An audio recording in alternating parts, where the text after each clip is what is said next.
Telur onta ajaib. Cerita kocak Abu Nawas kali ini berawal ketika suatu hari Baginda Raja merasakan sakit di seluruh bagian tubuhnya. Untuk berjalan pun terasa berat, hingga akhirnya ia memanggil tabib istana untuk mengobatinya, tapi ternyata nihil hasilnya. Lantaran tabib istana sampai ahli kesehatan sepenjuru negeri tak mampu mengobatinya, akhirnya Baginda Raja membuat sayembara untuk menyembuhkan penyakitnya. Barang siapa yang bisa mengobati penyakitnya akan diberi hadiah uang emas yang banyak. Sayembara tersebut pun menyebar begitu cepat. Banyak para tabib yang akhirnya ambil bagian mengadu nasib untuk mengobati Baginda Raja. Abu Nawas yang mendengar sayembara itu pun tertarik untuk mencobanya. Padahal ia sama sekali tak mempunyai kemampuan mengobati penyakit. Hari yang ditunggu pun tiba. Abu Nawas menghadap raja untuk mencoba mengobatinya.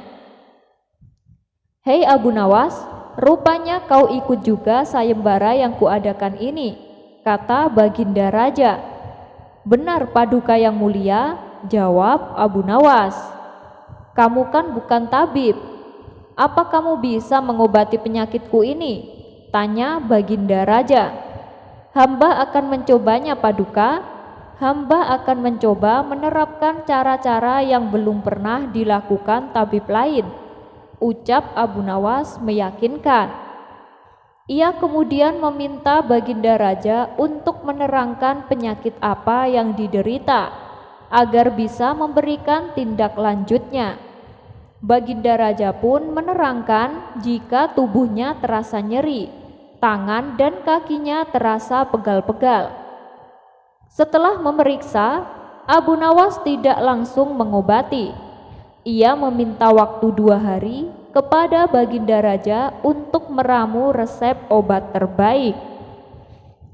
Duduk di bawah pohon yang rindang, ia terus berpikir resep untuk sang raja.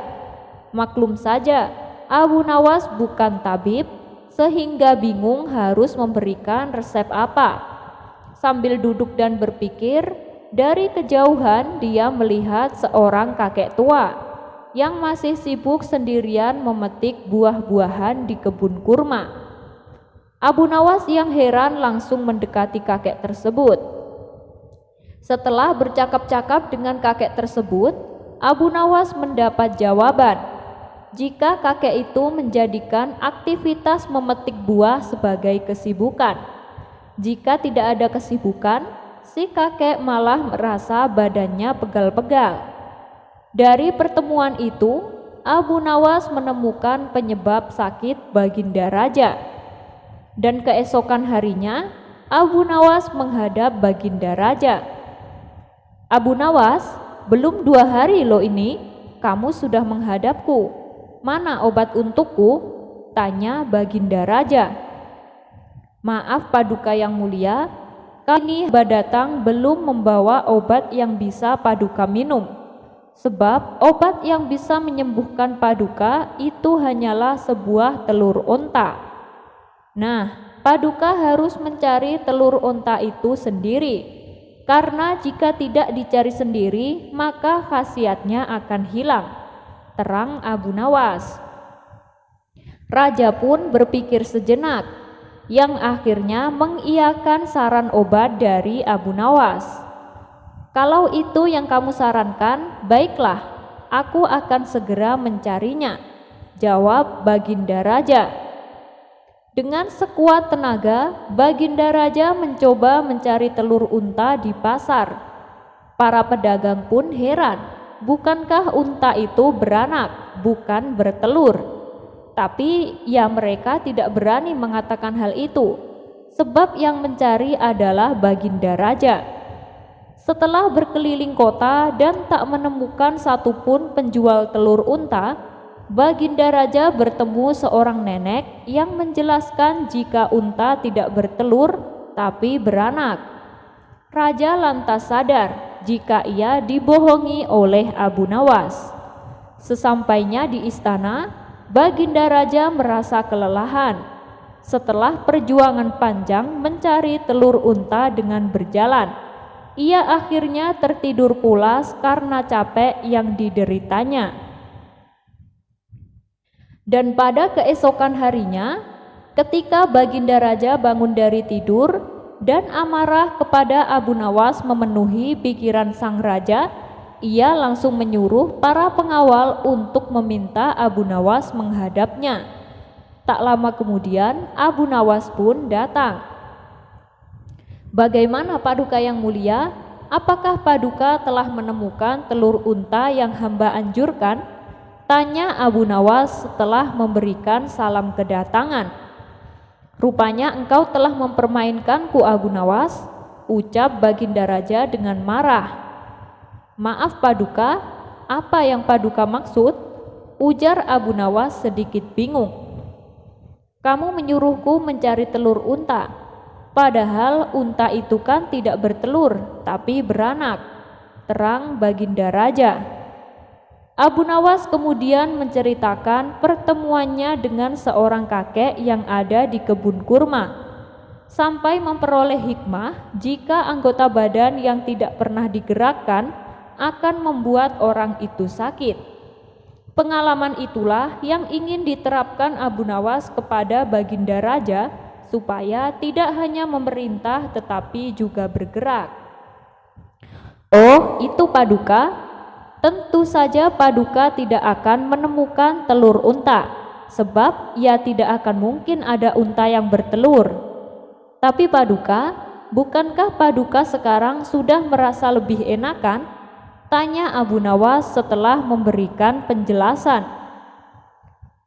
Benar juga ya. Kamu benar Abu Nawas. Badanku sekarang rasanya segar bugar, dan sakit-sakitku juga sudah hilang semua," jawab Baginda Raja yang tak lagi marah mendengar jawaban Abu Nawas. "Bahkan aku semalam juga bisa tidur pulas sekali," lanjutnya. "Nah, kalau begitu betul jika ada pepatah mengatakan, tidak ada kelezatan kecuali setelah kepayahan. Paduka, tubuh yang tidak dibiasakan bergerak akan membuat darah membeku dan akhirnya menjadi penyakit. Maka dari itu, rajinlah berolahraga Paduka," sahut Abu Nawas. "Iya Abu Nawas, memang akhir-akhir ini aku sering di kamar, jarang bergerak. Terus aku juga banyak makan.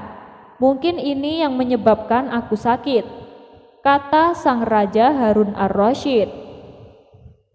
"Abu Nawas, maafkan aku ya telah memarahimu. Aku tak jadi menghukummu, tapi aku akan memberimu hadiah karena telah memberiku obat yang sangat luar biasa," lanjut Raja Harun. "Terima kasih Paduka yang mulia. Ingat Paduka, olahraga," kata Abu Nawas tersenyum bercanda sambil memegang seember koin emas dari Baginda Raja. Sop pedas istri Abu Nawas. Abu Nawas memang bukanlah orang yang kaya raya. Lebih tepatnya, ia hanya keluarga yang sederhana. Untuk memenuhi kebutuhan pokoknya sehari-hari, bisa dikatakan sangat tercukupi. Tapi untuk kebutuhan mewah, Abu Nawas belum bisa terpenuhi. Ia tidak mempunyai barang mewah dan makanan mewah di rumahnya. Semua serba cukup dengan kadar yang sederhana. Namun, nasib apes menimpa Abu Nawas. Tidak ada hujan, tidak ada angin, sang istri tiba-tiba minta dibelikan kalung. Hal ini membuat Abu Nawas pusing 7 keliling. Bagaimana mungkin ia bisa memenuhi keinginan istrinya? Untuk membeli makanan mewah saja ia tidak mampu, apalagi membelikan perhiasan kalung. "Wahai istriku, maafkan aku tak mungkin bisa memenuhi keinginanmu. Kan kamu tahu sendiri, kita keluarga sederhana yang hidupnya hanya pas-pasan," tutur Abu Nawas dengan lemah lembut. Namun keputusan Abu Nawas ini ternyata membuat istrinya tidak terima, karena ia sangat menginginkan perhiasan kalung. Dan selama ini ia merasa tak pernah menuntut apapun, tak pernah meminta yang macam-macam.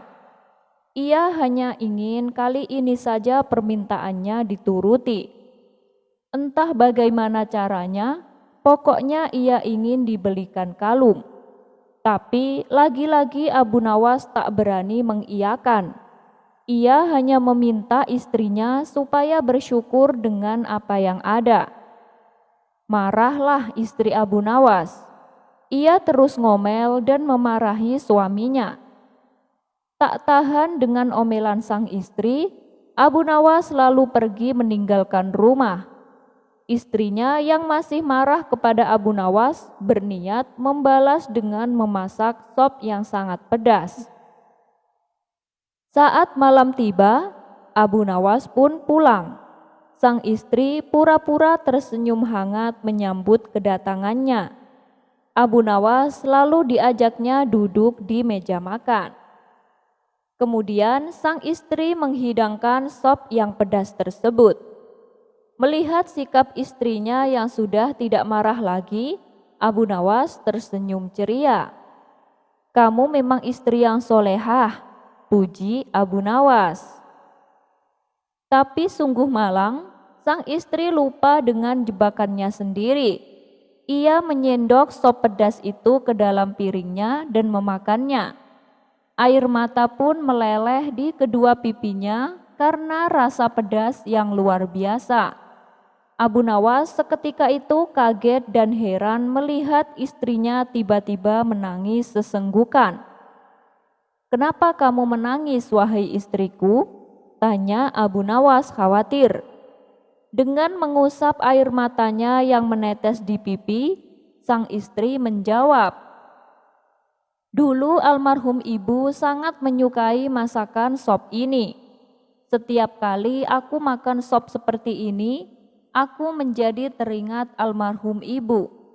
Itulah yang membuat aku menangis," ujar sang istri berpura-pura.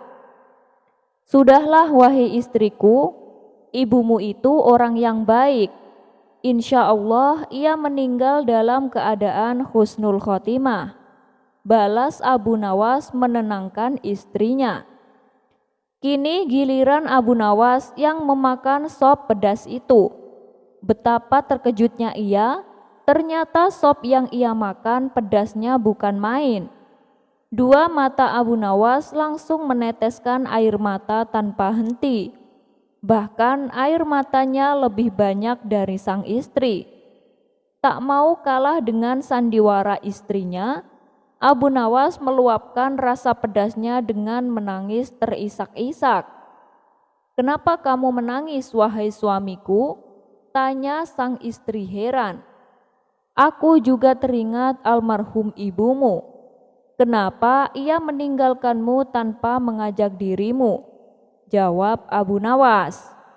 Mendengar jawaban Abu Nawas, sang istri yang tadinya jengkel mendadak tertawa terpingkal-pingkal.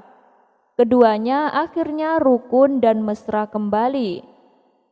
Ya, begitulah namanya saja hidup berumah tangga. Pasti ada suka dan ada duka. Tentunya ada juga pertengkaran di dalamnya. Tapi jangan jadikan pertengkaran menjadi perpecahan, apalagi sampai terjadi perceraian. Pertengkaran hanyalah bumbu dalam rumah tangga, karena dengan adanya pertengkaran, kita bisa merasakan betapa nikmatnya kemesraan. Paku wasiat. Dikisahkan Abu Nawas mempunyai seorang tetangga yang rumahnya berdempetan dengan rumah Abu Nawas. Tetangga ini bernama Abu Jahil. Ia berhasrat sekali ingin membeli rumah Abu Nawas. Namun tak ada sedikit pun niatan Abu Nawas untuk menjual rumahnya. Berbagai macam rayuan dan bujukan Abu Jahil tak membuat Abu Nawas tergiur. Ia tetap teguh pada pendiriannya. "Bagaimana suamiku? Apakah Abu Nawas bersedia menjual rumahnya?" tanya sang istri kepada Abu Jahil.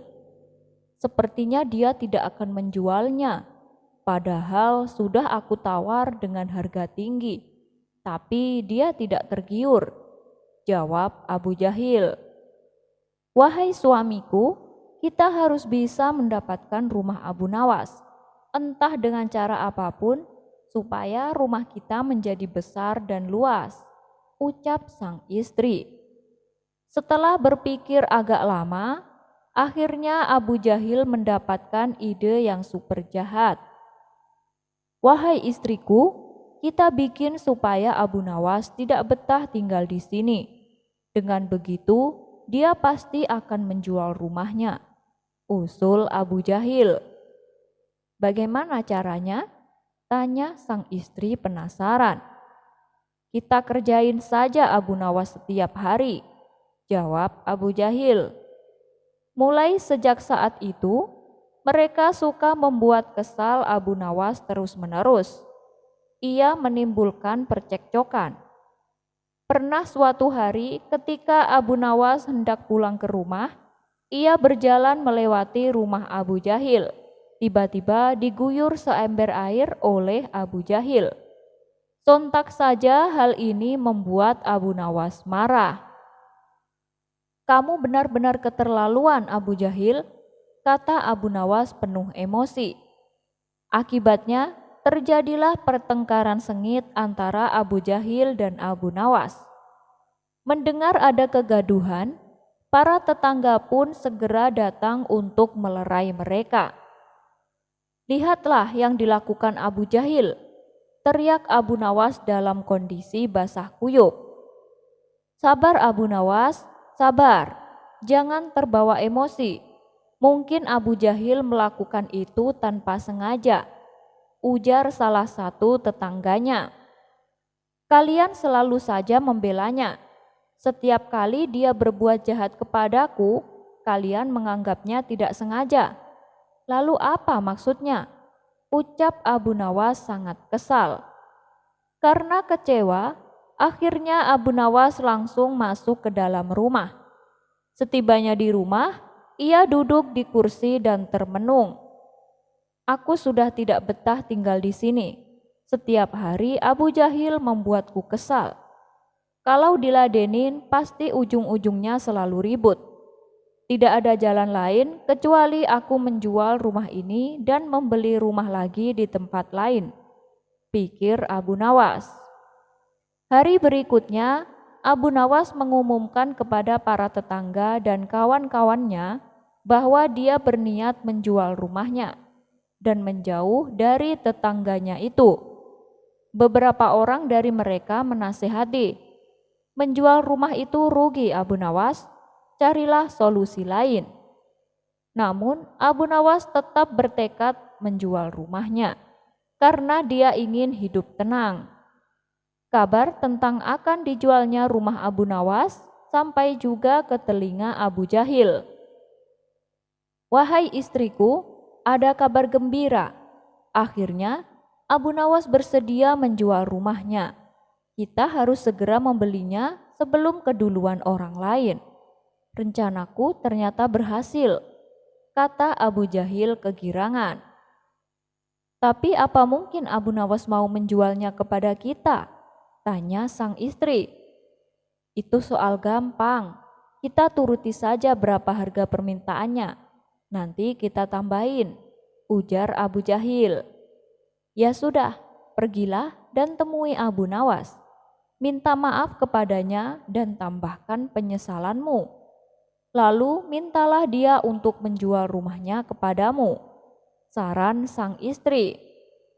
Maka pergilah Abu Jahil menuju rumah Abu Nawas. Setibanya di sana, ternyata sudah banyak orang yang berniat membelinya. Mereka rata-rata menawar dengan harga murah. Lalu ada salah satu dari mereka berani membayar sesuai permintaan Abu Nawas. Hampir saja Abu Nawas memberikannya, tapi langsung dicegah oleh Abu Jahil. "Tunggu dulu Abu Nawas, jangan kau jual dulu.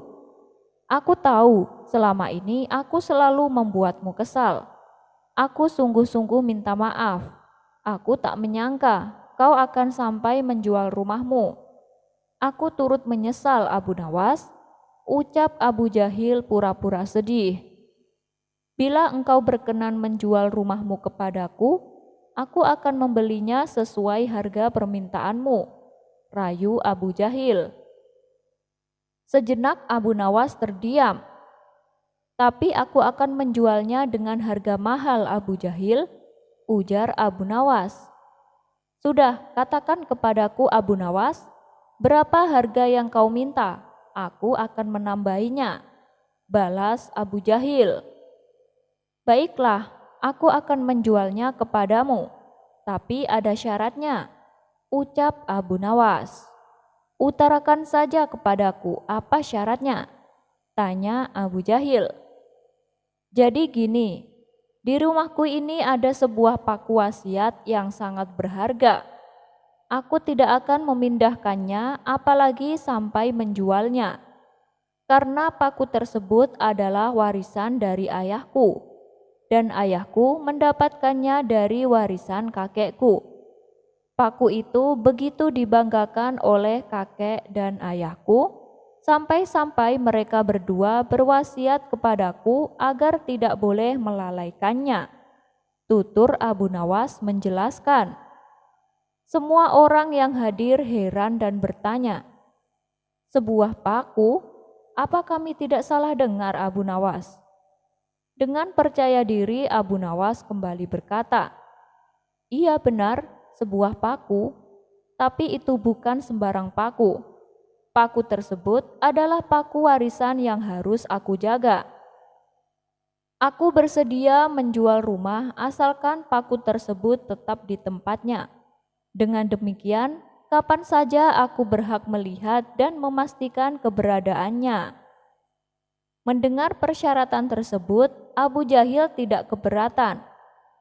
"Tidak masalah Abu Nawas, kapanpun kamu mau, kamu boleh menengok paku wasiatmu. Kalau boleh tahu di mana tempat paku tersebut?" tanya Abu Jahil. "Paku tersebut tertancap di ruang makan," jawab Abu Nawas. Mereka berdua lalu menandatangani jual beli rumah dengan ketentuan syarat yang diajukan Abu Nawas. Abu Jahil senang bukan main karena dia berhasil membeli rumah Abu Nawas. Beberapa hari kemudian, saat waktunya sarapan pagi, Abu Nawas mendatangi rumahnya yang sudah dijual. Ia masuk ke ruang makan hanya untuk menengok pakunya. Melihat kehadiran Abu Nawas, Abu Jahil dan istrinya yang sedang sarapan mengajaknya untuk makan bersama. Tentu saja dengan senang hati Abu Nawas menerimanya. Begitu juga saat jam makan siang. Abu Nawas kembali datang dengan alasan yang sama, yaitu menengok paku wasiatnya. Karena Abu Jahil dan istrinya sedang makan siang, ia kembali mengajak Abu Nawas untuk makan siang bersama mereka. Lagi-lagi, tawaran tersebut disambut hangat oleh Abu Nawas. Dan ketika malam tiba, saatnya bagi Abu Jahil dan istrinya makan malam, Abu Nawas kembali datang dengan alasan menengok paku wasiatnya. Abu Jahil dan istrinya yang sedang makan malam kembali mengajak Abu Nawas untuk makan bersama.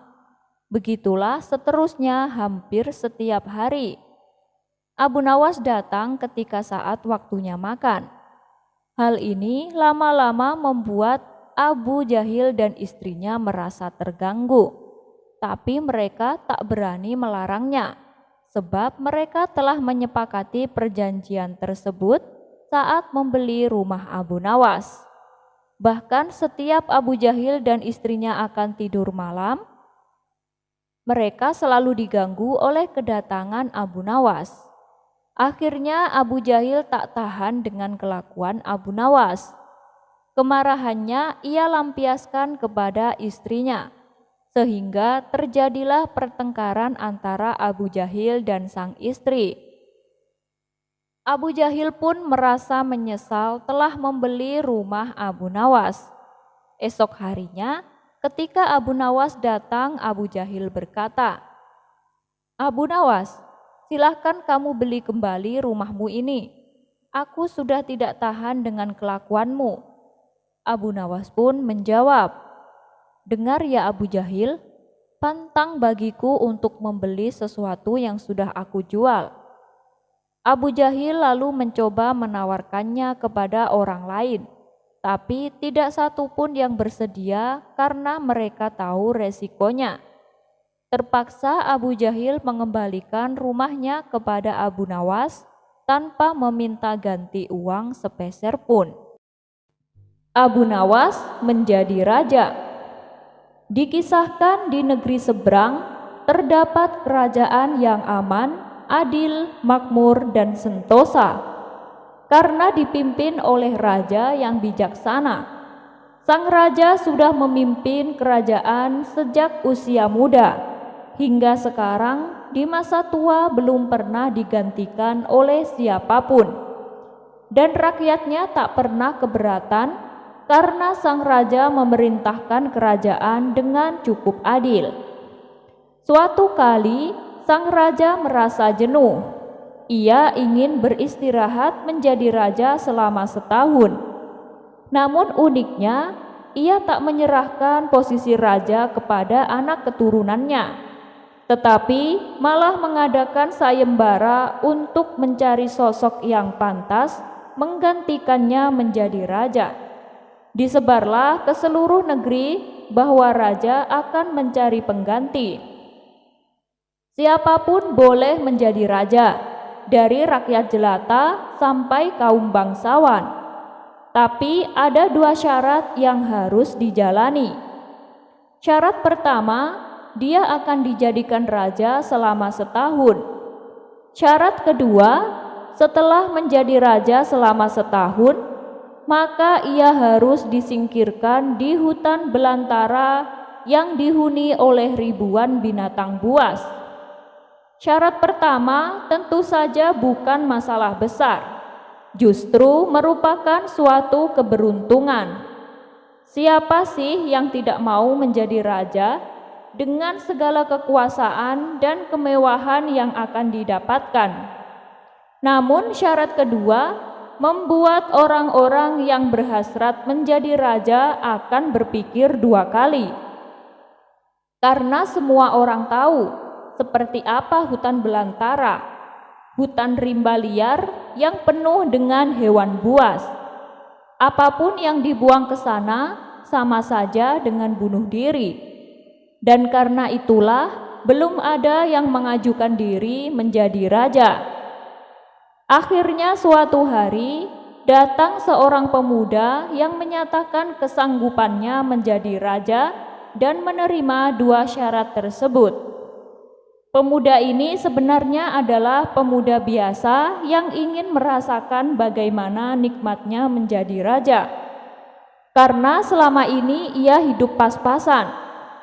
Dan setelah berpikir panjang lebar, ia nekat menjadi raja. Maka diangkatlah ia menjadi raja.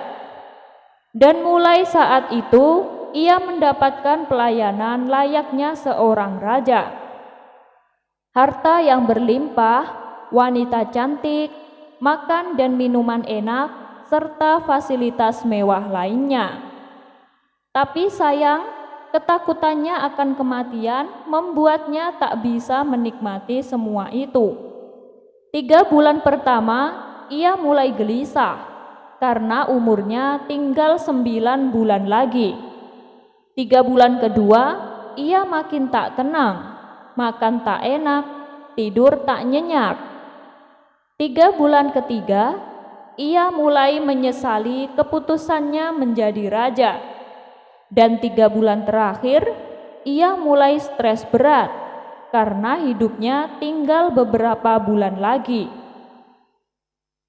Dan kesenangan yang ia cari selama ini tak bisa ia rasakan. Dan ketika masa jabatannya sebagai raja sudah berakhir, lalu dibuanglah dia ke hutan belantara. Tak butuh waktu lama, kabar ke seluruh negeri jika pemuda itu tewas dimakan binatang buas. Pemuda itu tewas tanpa sempat mendapatkan kenikmatan dan kepuasan dunia yang ia cari. Dengan adanya peristiwa tersebut, membuat orang-orang kian enggan melamar menjadi raja. Buat apa hidup enak selama setahun jika pada akhirnya harus mati? Tapi masih saja ada pemuda lain yang ingin melamar menjadi raja. Maka diangkatlah pemuda kedua ini menjadi seorang raja. 3 bulan pertama menjadi raja, ia puas-puaskan berpesta karena sadar hidupnya tak akan lama lagi. 3 bulan kedua dan hari-hari berikutnya ia habiskan berfoya-foya dan pesta. Bulan berganti bulan, pestanya makin gila-gilaan. Ia sudah tak peduli lagi pada apapun. Ia hanya ingin bersenang-senang sebelum mati. Setelah masa jabatannya sebagai raja berakhir, ia lalu dibuang ke hutan belantara. Tidak berapa lama kemudian, terdengar kabar bahwa ia tewas diterkam singa. Tubuhnya dicabik-cabik dan jadi rebutan makanan para singa. Pemuda kedua ini masih mending daripada pemuda yang pertama. Setidaknya ia mendapatkan kenikmatan dan kepuasan dunia sebelum dia mati. 2 pemuda yang tewas ini membuat banyak orang melupakan mimpinya menjadi raja. Mereka masih penasaran, apakah masih ada orang yang cukup bodoh untuk melamar menjadi raja. Dan suatu hari, Abu Nawas melancong ke negeri tersebut. Tujuannya adalah menemui sahabat lamanya yang kebetulan merupakan penduduk negeri itu. Sesampainya di sana, dengan penuh kehangatan Abu Nawas pun disambutnya. Mereka berdua melepas kangen satu sama lain. Di sela-sela obrolannya, Abu Nawas merasa iba dengan kondisi sahabatnya itu. Ia kini hidup miskin, tinggal di gubuk kecil, reot, hanya seorang diri. Ngomong-ngomong, mana istrimu? Tanya Abu Nawas. Semenjak aku jatuh miskin, ia pergi meninggalkanku Abu Nawas, jawab sahabatnya. Ya sudah, yang sabar ya. Yang penting kamu jangan tinggalkan sholat dan jangan lupa berdoa kepada Allah agar Allah membukakan pintu rezeki untukmu, tutur Abu Nawas. Alhamdulillah aku tidak pernah tinggalkan sholat, bahkan aku sekarang rajin berpuasa sunnah, balas sahabatnya. Oh ya, ngomong-ngomong, mana nih makanannya? Dari tadi kenapa belum keluar? Celetuk Abu Nawas. Maaf Abu Nawas, aku sudah tak punya apa-apa. Aku sendiri kadang sehari makan, kadang sehari tidak, ujar sahabatnya. Mendengar hal itu, membuat Abu Nawas semakin terenyuh. Kenapa tidak mencari kerja? Upahnya kan bisa untuk membeli makanan, tanya Abu Nawas.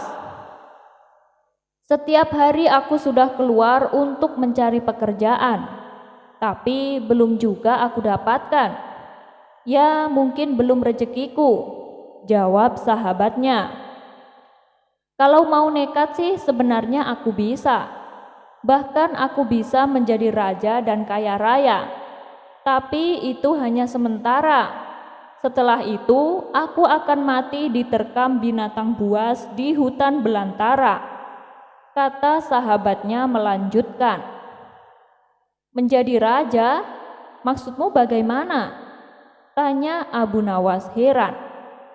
Kemudian sahabatnya itu memberitahu tentang sayembara yang diadakan rajanya. Mendengar sayembara tersebut, Abu Nawas terdiam sejenak. Tiba-tiba terlintas di benak Abu Nawas sebuah ide yang cemerlang.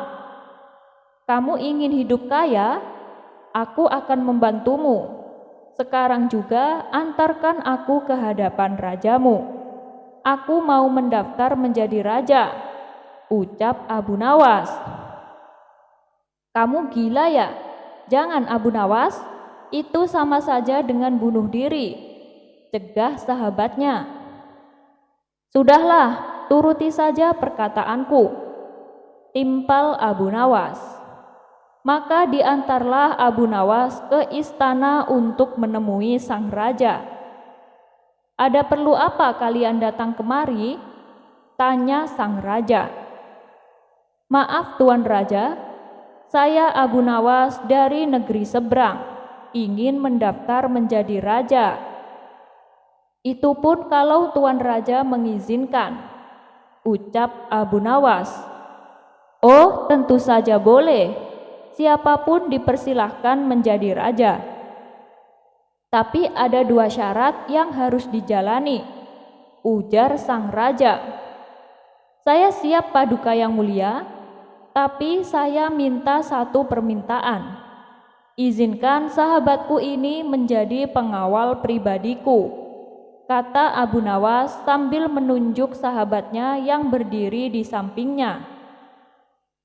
"Oh, silahkan saja. Saat kamu menjadi raja setahun, kamu berhak atas segala sesuatunya, termasuk mengatur semua prajurit kerajaan beserta para menterinya. Tapi ketika masamu menjadi raja berakhir, sahabatmu juga harus ikut kamu dibuang di hutan belantara," timpal sang raja. Sahabat Abu Nawas ini kaget dan sempat menolak dijadikan pengawal pribadinya. Namun akhirnya Abu Nawas berhasil membujuknya. Mendengar ada yang melamar menjadi raja lagi, membuat masyarakat penasaran. Sebagian menertawakan kebodohan tersebut, sementara yang lain merasa iba dan kasihan. Abu Nawas pun akhirnya diangkat menjadi raja, dan ia diberi kemewahan dan kemudahan serta fasilitas layaknya seorang raja. Ternyata berbeda dengan 2 pemuda sebelumnya, Abu Nawas tidak berpesta pora dan foya-foya. Namun ia membuat beberapa tindakan selama ia menjadi raja. 3 bulan pertama, Abu Nawas memerintahkan ribuan prajurit untuk membabat habis hutan belantara dan memindahkan semua binatangnya ke tempat lain. Sebagai raja, tentu perintahnya harus dipatuhi. Setelah 3 bulan berlalu, hutan belantara tempat ia akan dibuang ini menjadi tanah kosong yang siap huni. 3 bulan kedua, Abu Nawas memerintahkan para arsitek untuk membuat istana megah untuk dirinya. Tentunya dengan uang kerajaan yang ia kuasai, Abu Nawas bisa membangun apa saja, termasuk membangun istana di tanah yang dulunya adalah hutan belantara. Maka dalam jangka waktu 3 bulan saja, berdirilah istana yang megah dan kokoh. 3 bulan ketiga, Abu Nawas memerintahkan para prajurit membawakan harta dan perabotan dikirim ke istana yang baru saja ia bangun.